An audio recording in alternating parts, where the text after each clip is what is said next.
Good evening. Buenas noches. My name is John Gutierrez, and as director of the Center for Latin American, Caribbean, and Latino Studies, I'm very happy to welcome you all to the CUNY Graduate Center for what I know will be a great evening of conversation and music featuring the inimitable Paquito D'Rivera. Tonight's program is made possible thanks to the incredible work of the Graduate Center's Office of Public Programs, especially our friend and colleague Karen Sander, and the support of the Elebash Global Voices Fund. Just as importantly, however, I want to note that the idea and inspiration for this event came from the remarkable students here at the GC. For a couple of years now, the student-led Cuban Studies group has been organizing lectures and conferences featuring Cuban writers, photographers, and others to our home here at 34th and 5th. Cuban Studies are stronger than they have been in a long while here at the GC, and much of the credit for that goes to the student leaders of this group, Michelle Mendoza and Lidia Hernandez Tapia.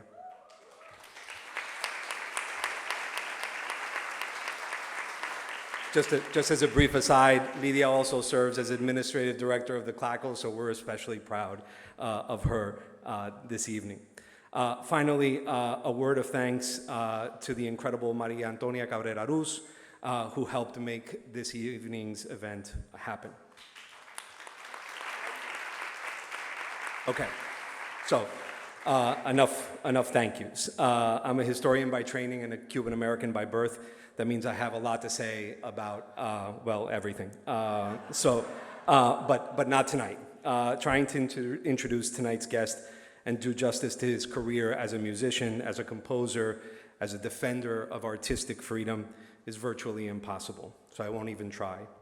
What I can say is that a good part of the history of Cuban jazz, indeed the history of jazz itself, can be appreciated by simply listening to his recordings, whether with the Orquesta Cubana de Música Moderna, or Iraquere, or as a member of Dizzy Gillespie's United Nations Orchestra, or his most recent, beautiful, and Grammy-nominated, by the way, collaboration with Chucho Valdés, I Missed You Too.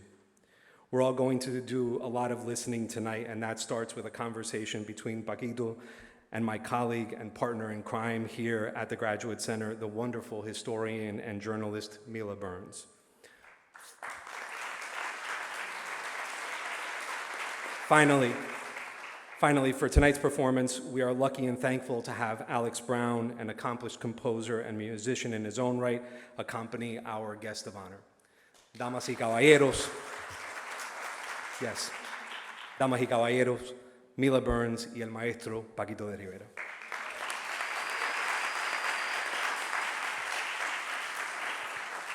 Hello. Buenas noches. It's such an honor to be here with you. So 11 Grammys and Latino Grammys. So far. 4 nominations. So maybe we're going to be talking about 15 very soon. Who knows?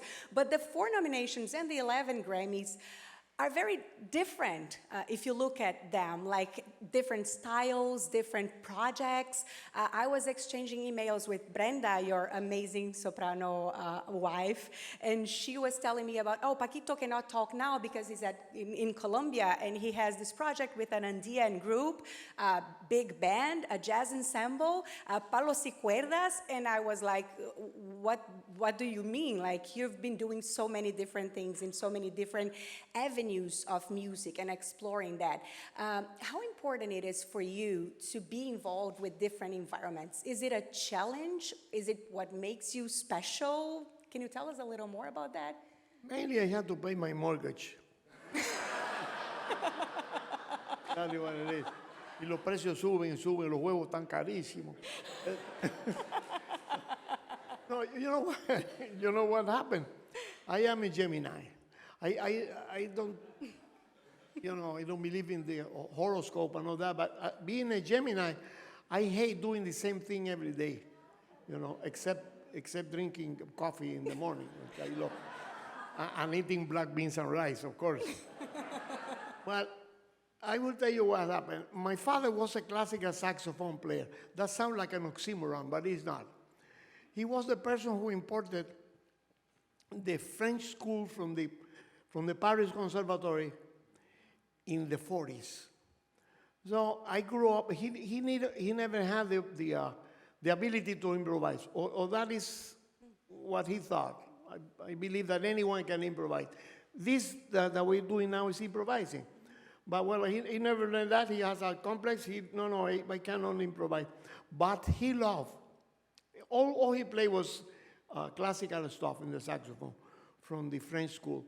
But he loved the sound of the Benny Goodman Orchestra, Les Young and Stan Getz. And I don't blame him for that. Because that Stan Getz sound and that Les Young and the sound of the Benny Goodman Orchestra is so inspiring. So I remember when he came home with an LP. Remember what an LP is? Now they are back. With an LP of Benny Goodman Big Band, recorded in Carnegie Hall in 1938. That recording came out not only in 1956. And then when he played that, I was like, 8 years old, 7, 8, 9 years old. And I was like astonished. I said, what is that? I told me, that is swing. He never, very seldom used the word jazz. He loved to see swing. That is swing music. That is the city of New York, and that is Carnegie Hall. When he said Carnegie Hall, I understood carne y frijol. And you're like, I'm gonna do this. I'm gonna do this. That music made me hungry, you know. Then he explained for me that. Then he was very eclectic at home, because having a father, and he was my first teacher, my main teacher, having a person that in his turntable, he played from Mozart to Benny Goodman. And Benny Goodman recorded in some moment of his career the Mozart Concerto for Clarinet. So it was a little confusing for me, this swing player who played the Mozart Concerto. So for me, music was just music. The great Duke Ellington said there is only two kinds of music: good music and the other stuff. Yeah, but it's fascinating because you mentioned that, and I know you mentioned too in your book, which I really appreciated reading, that you don't need to be Austrian to play Mozart. But with that said, because you're talking about improvisation so much, when you came to New York, to the Carnegie Hall, to all this area, what was going on here in the early 80s was very particular. There was a boom of Puerto Rican culture, of Latino music at the same time. You were going to meet with Brazilian friends who were producing music here. So I don't want to be too technical about that, but how important was to have this classical background, but to always bring this appreciation for rhythm and syncopation? Well, good that you say that, and especially you, that Brazilian. I was in love with Brazilian music all my life. My father used to play Tico Tico Mafubá every morning. I had an obsession playing that chorinho. Chorinho is the national rhythm of Rio de Janeiro. It's a very special type of music. It's such a wonderful. Most of them are in three parts, and chorinho was a very important part of my life, especially Tico Tico. Always I say that the half of my heart is Brazilian. I love the music there. You know, even the music, the food, the tangas. Everything there is so fantastic. Jesus Christ. And as I said before, I grew up playing and listening to every type of music. So it's only two kinds of music, good, and the other stuff is. But when we talk about you today, although it's hard to define what you are exactly because you're playing with, different genres and with different people, but when we talk about you, we immediately think of Latin jazz.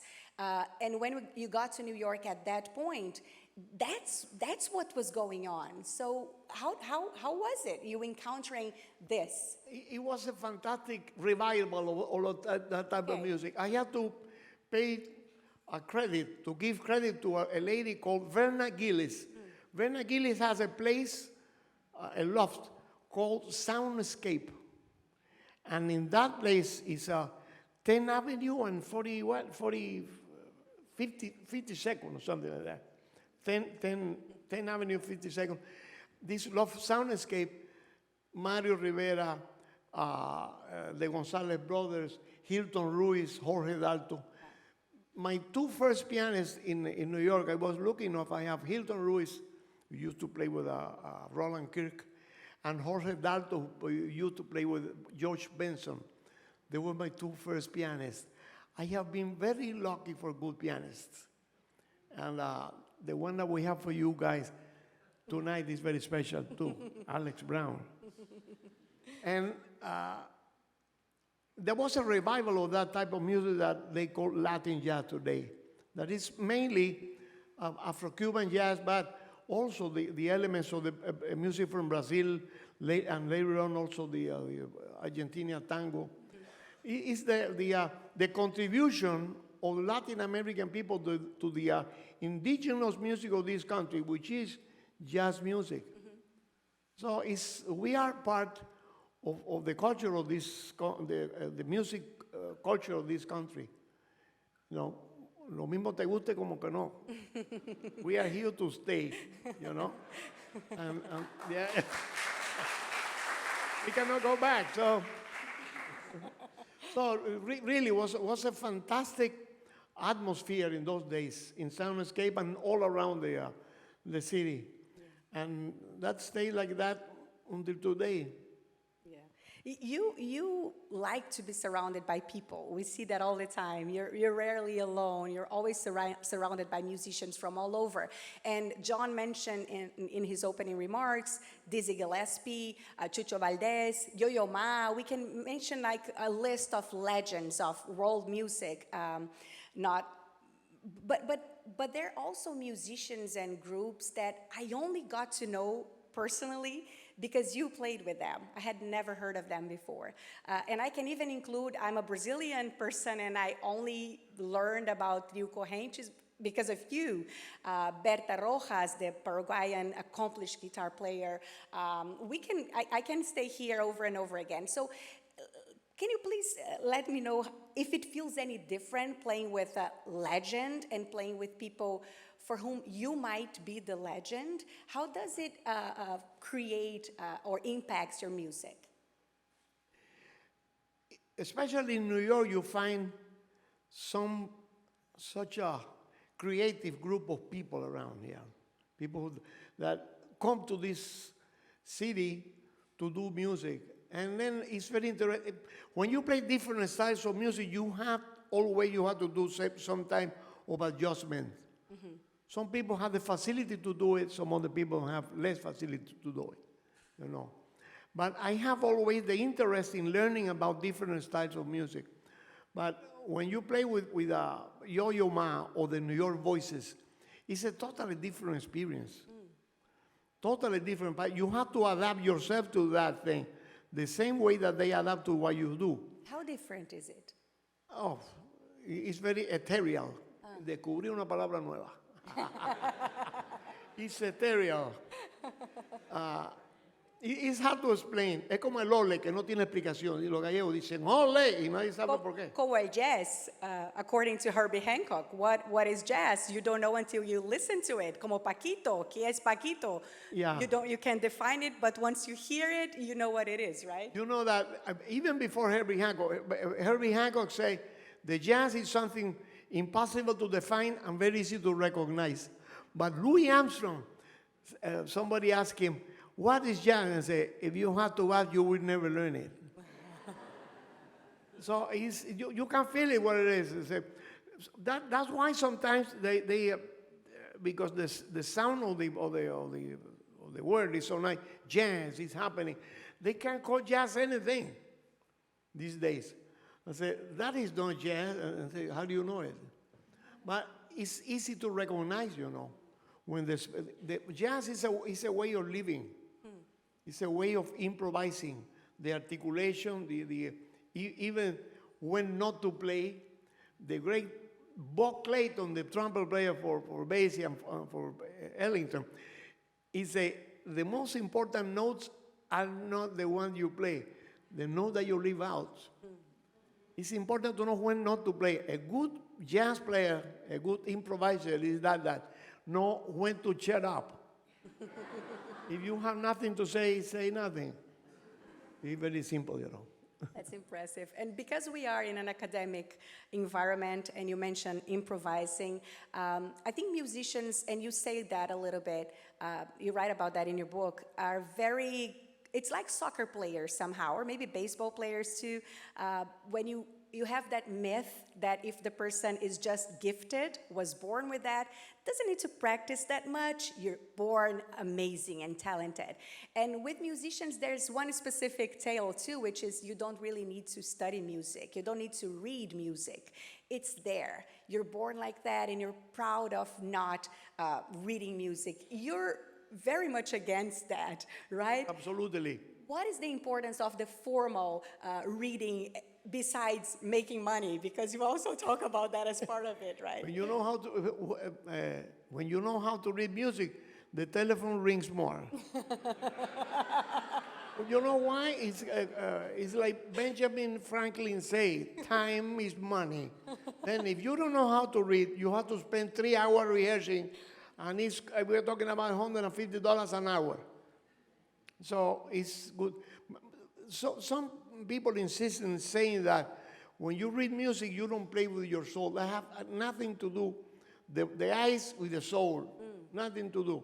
I think it's important, both things. It's important to read music, and it's important to learn how to improvise. No sé cómo se dice en inglés, no está reñida los conocimientos.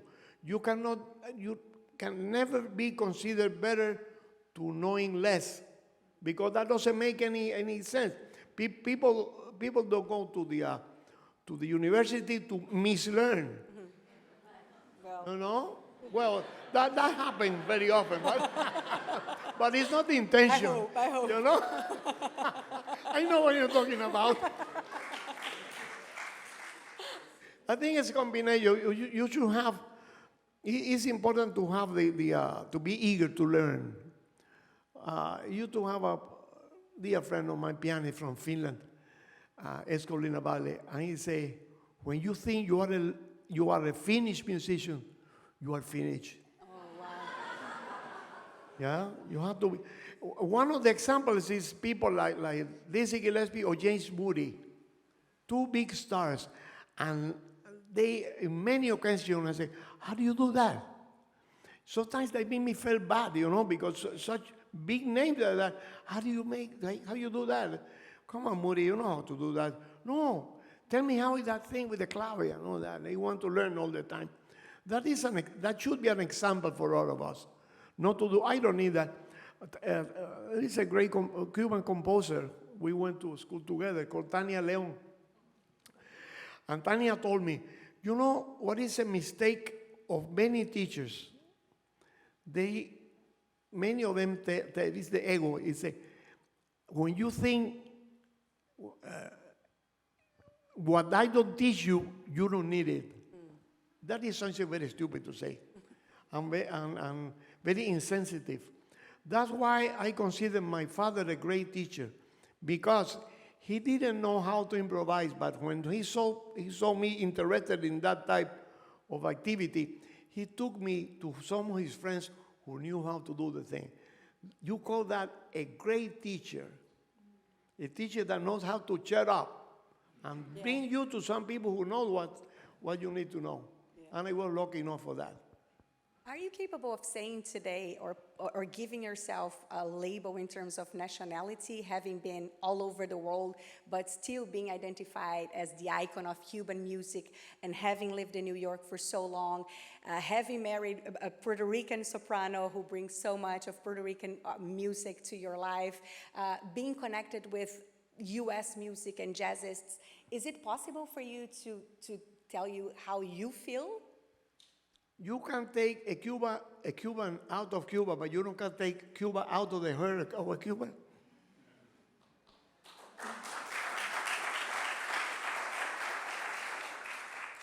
That's why I hate when they say he's of Cuban origin. What do you mean Cuban origin? Yo soy cubano y más nachico. Yeah. So sometimes, especially people from with certain mentality, they used to say, "Oh, he's of Cuban origin." Sí, el origen es marianao, por la. Yo soy cubano, and I am very proud also to be a Cuban American. Because this city, I don't see even. Especially the city of New York has accept me and part of this society. That is something great about the New York area. That here everybody is a foreigner here. Everybody is an illegal alien here. So it's a lot of fun because you can do your contribution other than taxes to the culture, and you are accepted here. The same thing happened to me in Brazil. Yes, because always I say that the half of my heart is Brazilian because I love the music of Brazil. And I was a little nervous the first time I played in Brazil.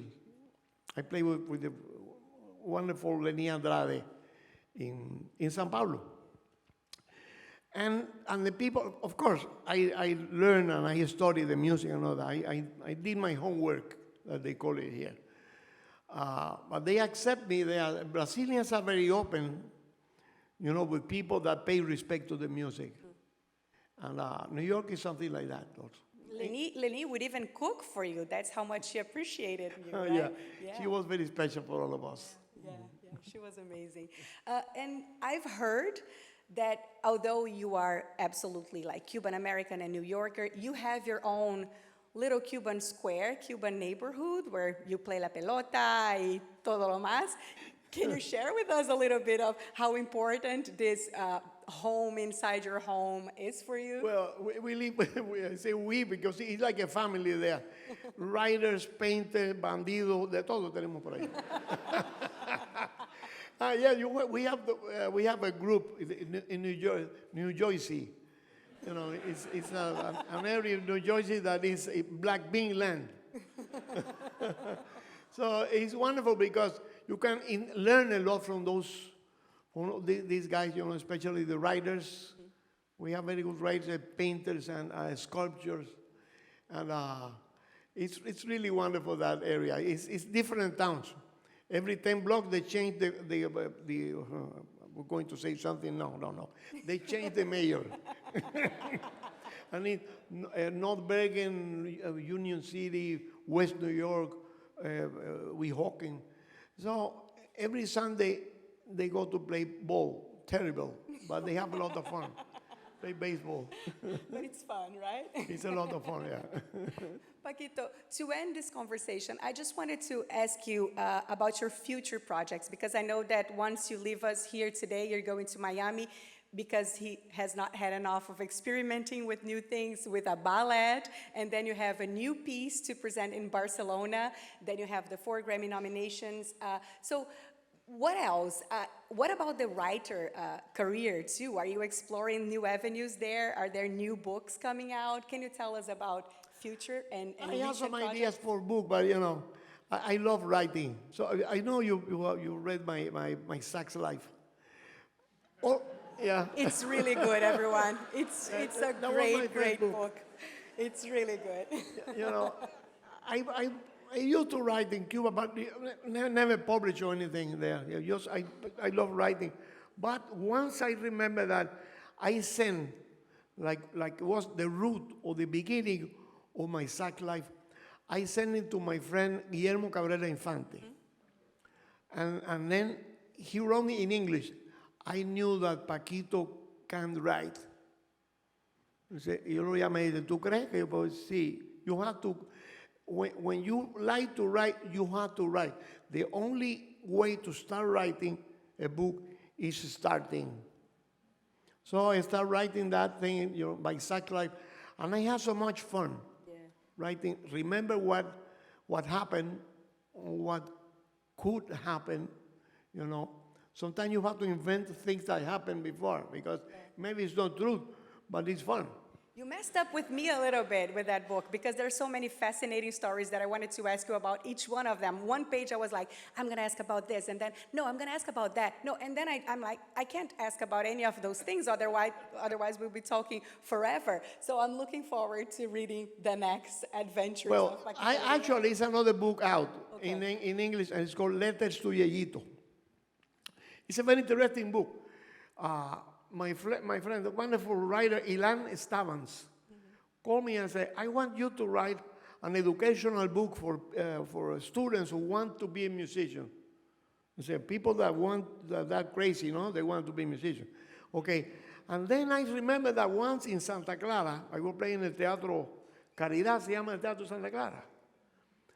I was playing there, and I received a note from a guy. I assume it's a guy. I said, Paquito, I was 17, 18 years old, con la Orquesta Cubana de Música Moderna. I said, Paquito, I am a student, a saxophone student. Do you think it's good to pursue a career as a musician? Yeyito. But Yeyito didn't have any return address, nothing. I say Yeyito. But, well, I was 18 years old, having a lot of fun with a bunch of girls around that orchestra. I said, what can I tell you this guy? Of course. And playing wonderful music with wonderful musicians. We were able to eat in a country that there was no food, in the hotels and all that. So it was like being in a paradise in the middle of hell. No, of course, if I had to do this again, I would love to be a musician, but it didn't have any return address.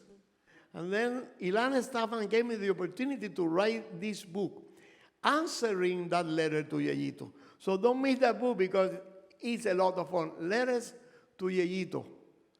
And I hope that Yeyito read the book because it's the answer to him. Of course, it is worth it to be a musician. I love the profession. Or maybe he just became Dieguito Maradona. Who knows? You never know. Hopefully. Paquito, thank you so much. I really appreciate this conversation. I really appreciate you all being here today. I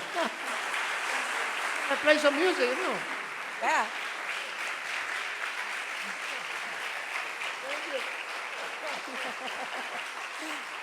You're amazing. We'll do a quick reset here, and Paquito will be right back with what you really expect, and I'm looking forward to music. Thank you. After these messages.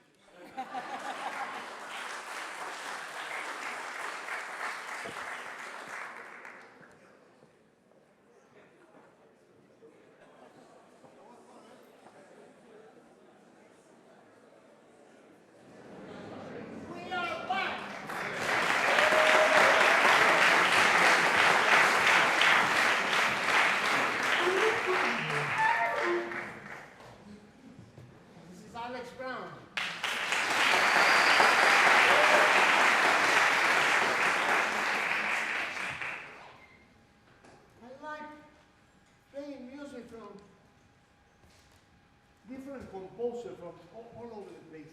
And one of my favorite composers, one of my favorite musicians that I met in New York is an Argentinian pianist called Carlos Vanzetti. Yes. Oh yeah.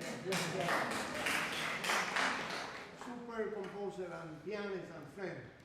And he wrote this piece years ago. And I have been playing this piece, I don't know, 40 years, something, because I cannot stop playing that. And it's a combination of different styles of music. He's very eclectic also. So it's a combination of Argentinian milonga with the Brazilian chorinho, with the Cuban contradanza. And I think you will love it. And it's originally for flute and piano. This is Carlos Vanzetti, Serenata.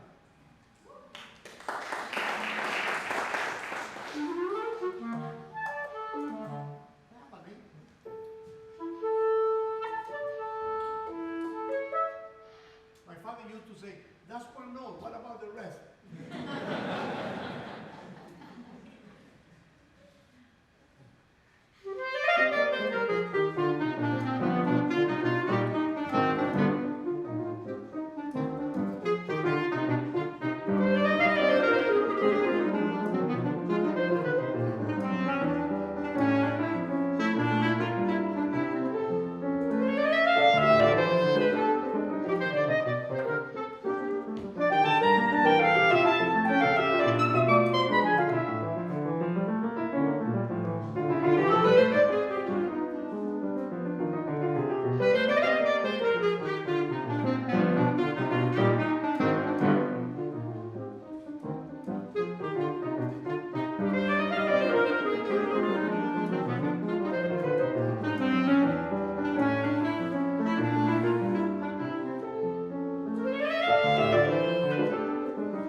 Wow, un montoneo, ¿verdad?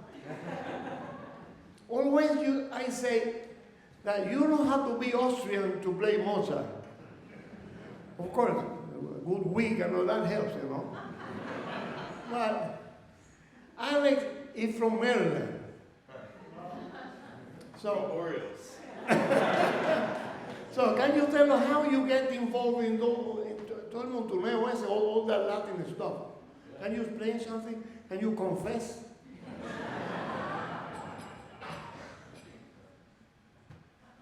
I don't know what happened actually.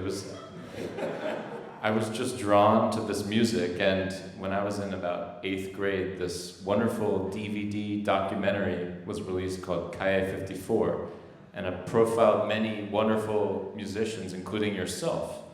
So at the time, I was really a big fan of the pianist Michel Camilo, and when I saw this DVD he was featured on, and then through that DVD, I was already a fan of yours, but I discovered all these other musicians, Chucho Valdez, Jerry Gonzalez and the Fort Apache Band, Chano Dominguez, Eliane Elias. So that was really a pivotal moment for me, was that DVD. The same thing happened with us back in Havana in the, the 50s and 60s. We loved the music of Charlie Parker. I remember when my father came again with this time was an LP of Charlie Parker. He was playing the piano in that CD, and it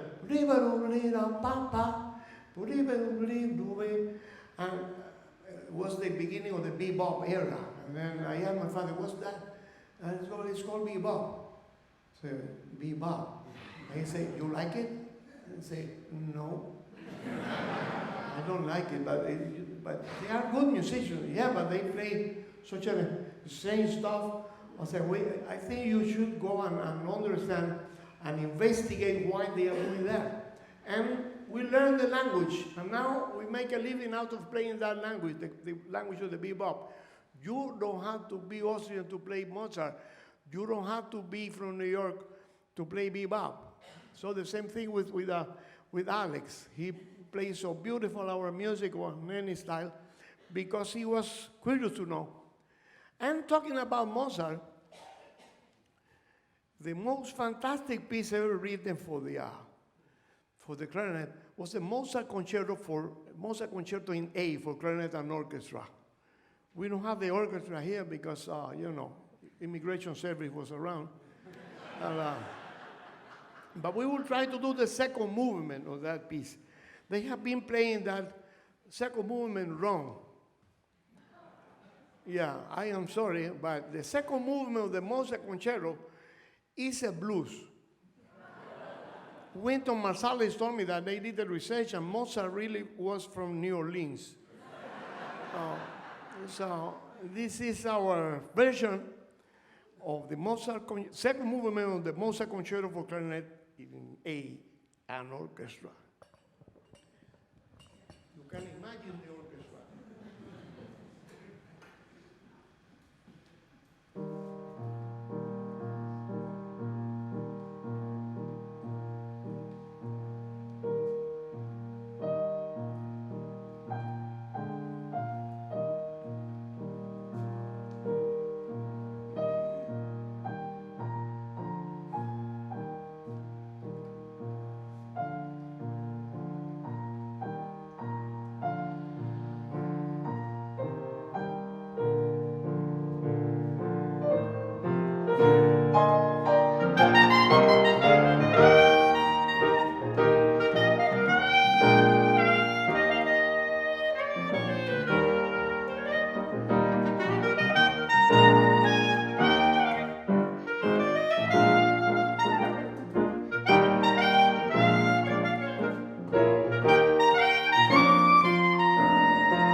was a pianist by the name of Chucho Valdés.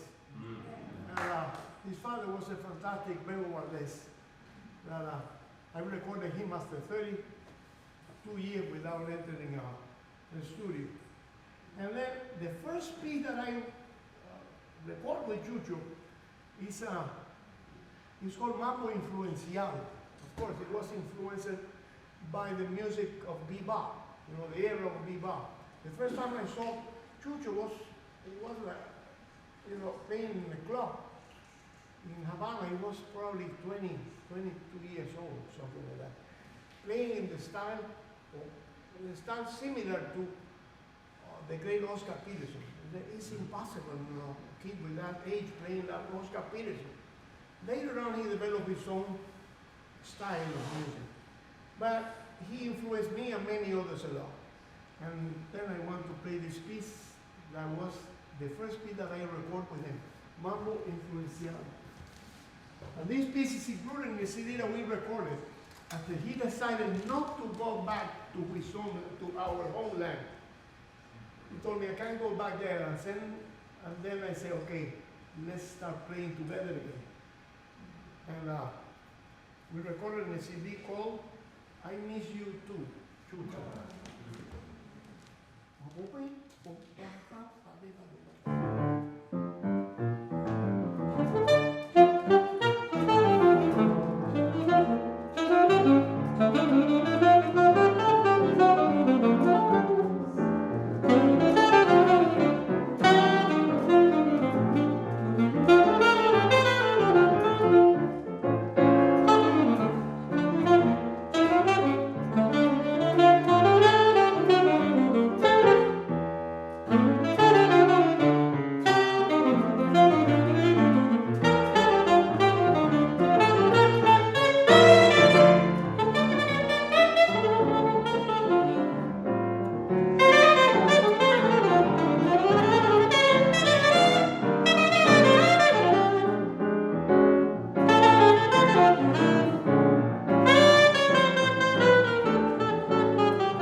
career as a musician without mentioning one of the greatest musicians ever, great comedian too, by the name of John Burks, also known as Dizzy Gillespie.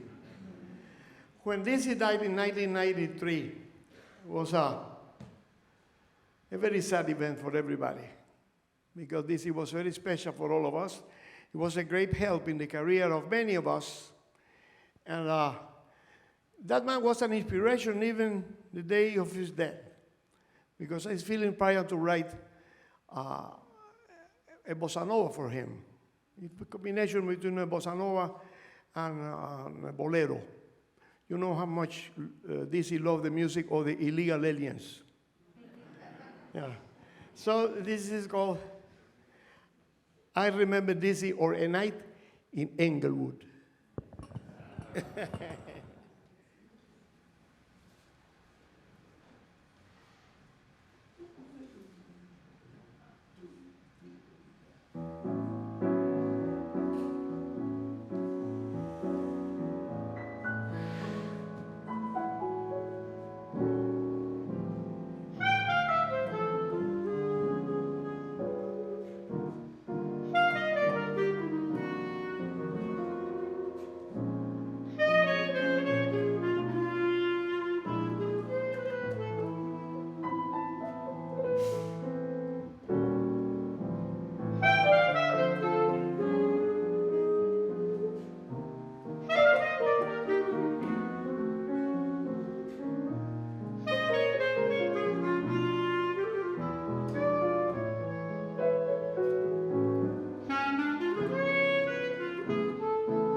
Yeah, Alex.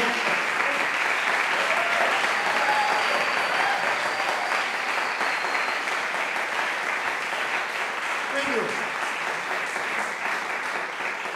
We are going to close our performance with a couple of compositions. We're going to improvise around the music of who is probably the most representative of all the Cuban musicians of all times. Y nació en la villa de Guanabacoa en el año 95. Tenemos this monstrous composer, pianist, entrepreneur was Ernesto Lecuona. And in order to play the music of Ernesto Lecuona, who was a great pianist, you need a great pianist too. No.